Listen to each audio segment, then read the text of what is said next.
You get up from the couch and walk to the kitchen. You are gone for 40 seconds. You come back and your cat is sitting in the exact spot you just left, in the indent you left in the cushion, in the warmth your body just vacated, looking completely settled as if it has been there for hours. You probably laughed. Maybe you tried to reclaim your spot and your cat refused to move. Maybe you just sat somewhere else, because arguing with a cat about couch real estate is a battle nobody wins. But what your cat is doing at that moment is not laziness and it is not stubbornness. It is one of the most direct expressions of attachment behavior your cat produces. And understanding what it is actually looking for in that warm spot changes how that small daily moment feels entirely. Today we are going through exactly why your cat seeks out the spot you just left, what it is extracting from that location, and what the behavior reveals about how your cat maintains its bond with you even when you are not in the room. Start with the most obvious element, because it matters more than most people realize. Your cat is seeking your warmth. Not warmth in a general sense, not just a warm surface, but the specific thermal signature your body leaves behind. Cats have a preferred body temperature range and are drawn to heat sources consistently, but the warmth left by a specific individual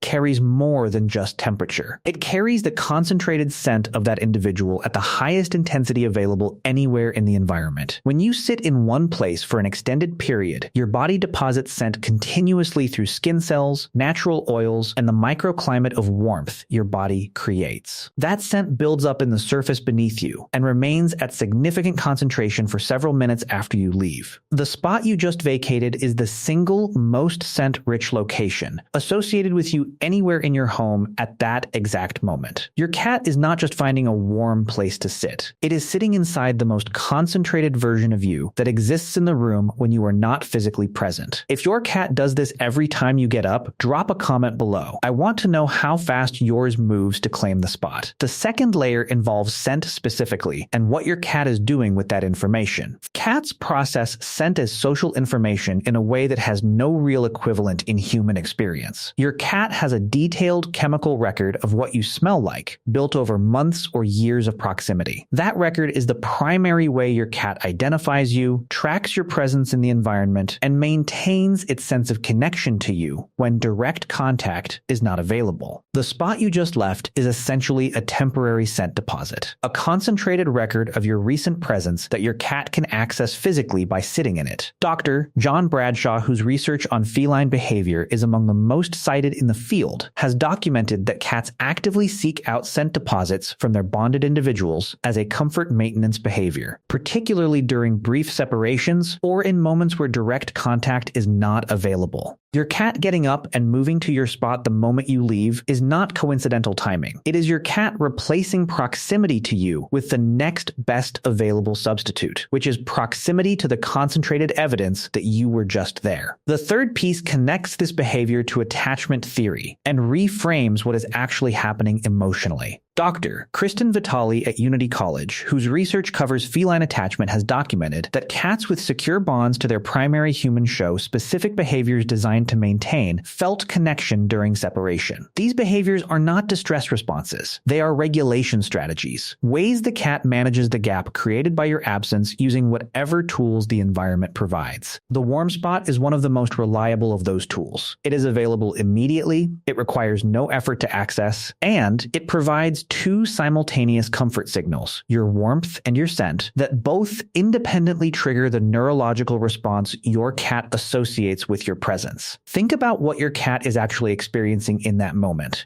You were there. You are gone. The spot still holds the thermal and chemical record of your presence. Sitting in it is the closest available approximation of the state that existed 30 seconds ago when you were still in it. Your cat is not being silly or opportunistic. It is doing something that makes complete neurological sense for an animal wired to maintain close contact with its bonded individual. Has your cat ever seemed reluctant to leave your spot even when you came back and wanted it? Tell me in the comments. The fourth dimension is about what this behavior tells you about your specific cat's attachment style. Not all cats do this, and the ones that do show variation in how consistently and how quickly they move to claim the vacated spot. These differences track directly with attachment strength and with the individual cat's particular style of maintaining proximity to its bonded human. Cats that move to your spot within seconds of you leaving and remain there until you return are showing what animal behaviorists describe as proximity-seeking attachment behavior. The bond is strong enough that even a brief absence triggers an active response. The cat is not content to simply wait. It moves toward the best available substitute for your presence immediately. Cats that occasionally claim your spot, but not consistently, are showing a more secure and less anxious attachment style. They notice your absence, they have access to the comfort tool, but their baseline anxiety level is low enough that they do not always need to use it. Both patterns are healthy. The difference is in the individual cat's threshold for separation comfort rather than in the strength of the bond itself. Cats that never claim your spot are not necessarily less attached. Some cats regulate separation differently, seeking out your belongings, your laundry, or simply moving to a location where they can monitor the door you left through. The goal is the same. The method varies. The fifth piece is the simplest one, and it changes how this tiny daily moment lands once you understand it fully. Your cat cannot follow you everywhere. There are moments in every day when you are simply not accessible, when you are in another room, when you are busy, when proximity is not possible. In those moments, your cat does not simply pause and wait in a neutral state. It actively manages its felt sense of connection to you using whatever the environment provides. The warm spot is one of the primary tools in that management. It is immediate, it is reliable, and it works because the warmth and scent it carries are real signals that your cat's nervous system responds to in ways that are measurably similar to the response your actual presence produces. Pam Johnson-Bennett, who has written extensively on feline behavior, describes this category of behavior as contact substitution. The cat is not confused about whether you are in the spot. It knows you are gone. It is using the residual evidence of your presence to maintain the neurological state that your presence produces, bridging the gap until you come back. Every time your cat claims your spot, it is telling you something without words, that your presence in that space registered, that the connection matters enough to maintain actively, that even 40 seconds of absence is something its nervous system responds to by reaching for the closest available version of you. You got up to get a glass of water. Your cat rearranged its entire immediate reality to stay as close to you as the situation allowed. That is not a cat stealing your seat. That is a cat that finds your absence worth responding to, and your presence worth preserving in whatever form the environment makes available. If this changes how you see that daily moment, share it with someone whose cat does the same thing. And subscribe, because next week we are going into something that connects directly to this. Why your cat meows back when you talk to them, and what that specific back and forth reveals about how deeply your cat has learned to communicate with you personally.